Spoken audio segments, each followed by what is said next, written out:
Hey guys, I'm really sorry. I just want to say that, alright, if this video does take a little bit longer than usual to get out, that's because I was on vacation, kind of, and I was, driving back. So we were on a road trip, and because of that, well, it did obviously take a little bit longer. But with all that being said, though, guys, make sure you guys do enjoy the video.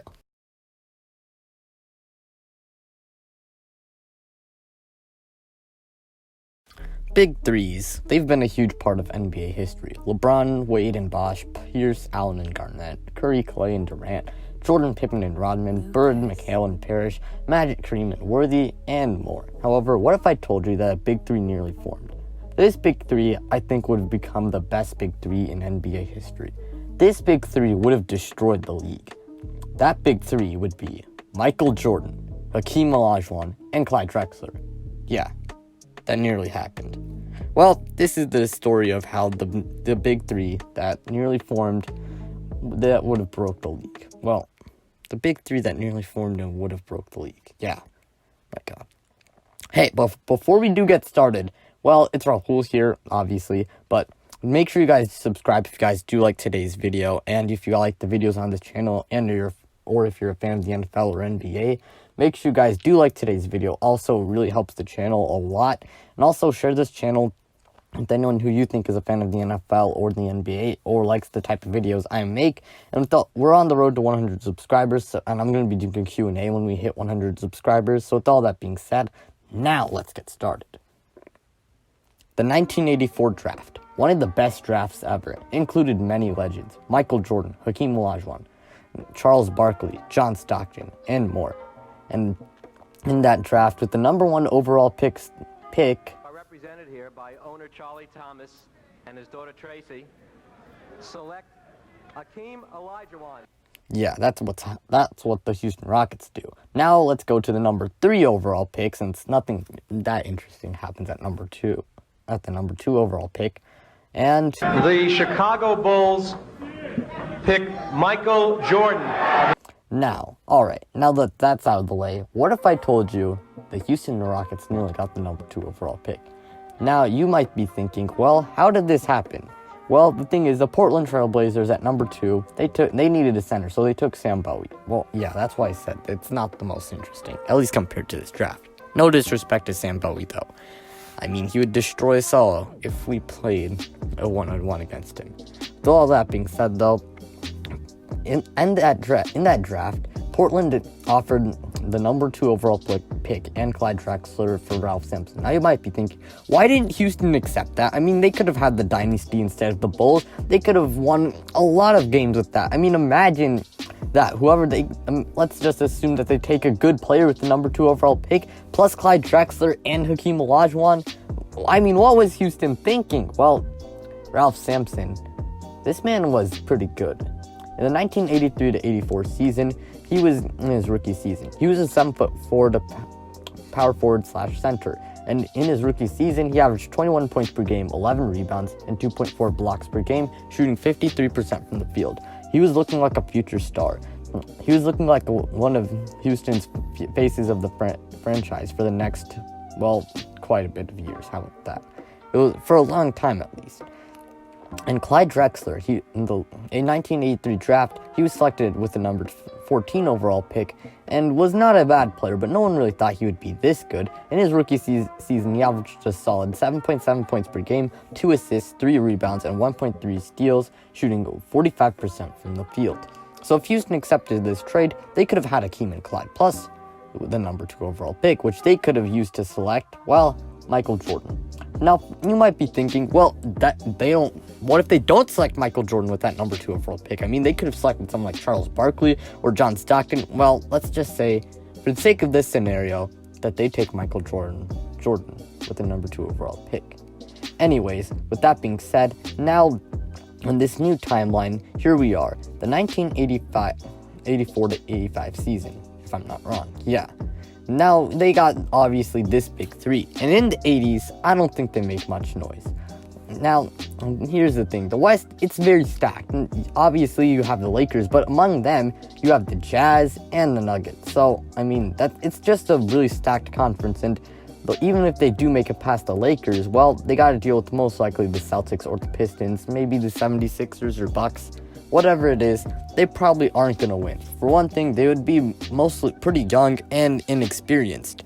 And if Michael Jordan does have that one injury, well, they might have to bench him. However, it's fine. Don't worry, Rockets fans. The 80s, well, that was just a prelude. I guess prelude, yeah. The 90s is when they make the real noise. In the 90s, competition would finally become higher. Well, as we all know, in the 90s, competition wasn't that high because, well, Michael Jordan and the Bulls exist. However, in the West, I think that now that they've got a good amount of experience and they're starting to enter their primes, I think that the 90s is going to be the Houston Rockets. Now, in the West, there is still some competition, like Charles Barkley's sons, Karl Malone. I don't want to get demonetized. I mean, I wanted to say something bad about Karl Malone since he's a trash person. Whatever. Anyways, Karl Malone's Jazz, David Robinson's Spurs, Chris Mullin's Warriors, Gary Payton and Sean Kemp's Supersonics, and more, really. But I don't think they could beat the Houston Rockets this year, unless maybe Michael Jordan retired. But I don't see them beating the Houston Rockets. For one thing, it's just way too much. I mean, even though the West definitely did have a good amount of competition, well, I just don't see them beating this team. And in the East, even though there was a good amount of competition, still, I don't see them. I just can't see anyone in the East beating this team. I mean, first off, if Hakeem Olajuwon can sweep the Magic with an aging Clyde Drexler, and he can beat the New York Knicks just by himself, add arguably the best player of all time in NBA history and a prime Clyde Drexler, I don't think they're gonna beat that team. Then they'd most likely have to face a team like the Knicks, Pacers, Heat, Bulls. Well, yeah, the Bulls, I guess, actually would have a shot, the Magic or the Cavaliers. But I don't think they are going to beat the Rockets.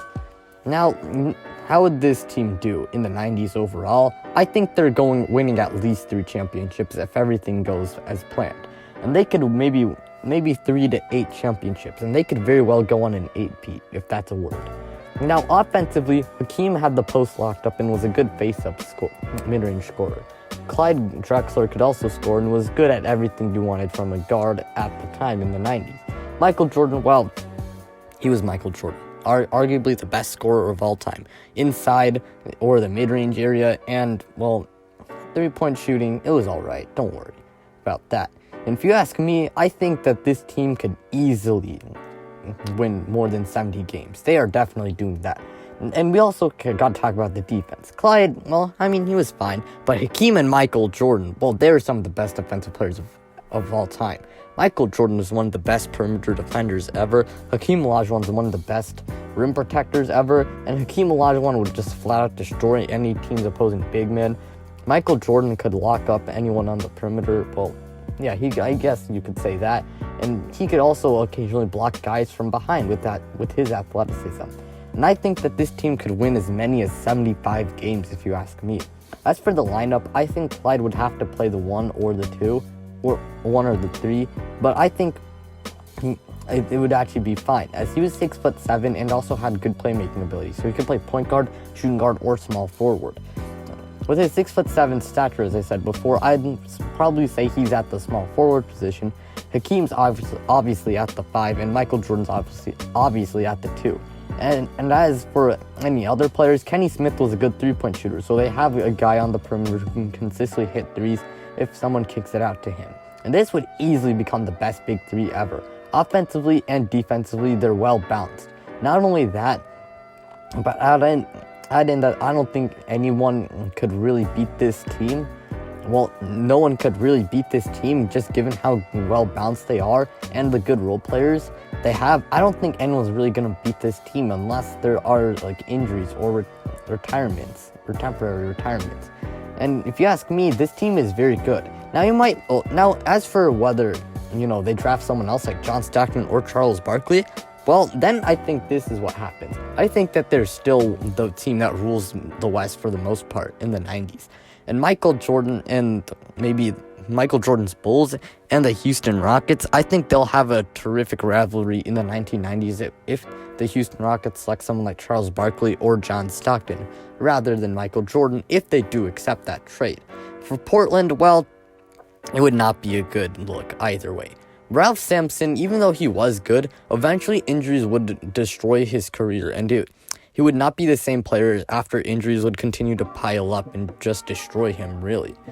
So that would really suck for Portland, and if anything, it was kind of good that they did not accept this trade. Even though they were never able to achieve any major success due to the 80s and 90s being ruled by a select few teams, well, they would still be a good team, and I mean, it would be a better situation than having to trade for a rising star that all of a sudden gets injured. However, I mean, the drafts exist, and if they draft right, they can easily select someone good. With all of that being said, though, you guys, that's going to be the end of today's video. If you guys did enjoy it, well, like the video. It really helps out the channel, and I would really, really appreciate it. Thank you guys for watching. It really means a lot to me. I work hard on these videos a lot. Well, I work hard on these videos. Also, subscribe to the channel if you guys are new and if you like the videos on this channel or you're a fan of the NFL or NBA. And with all of that being said, though, you guys, well, also share this channel with anyone who you think is a fan of the NFL or NBA. I almost forgot that part. And, well, I'm out, you guys.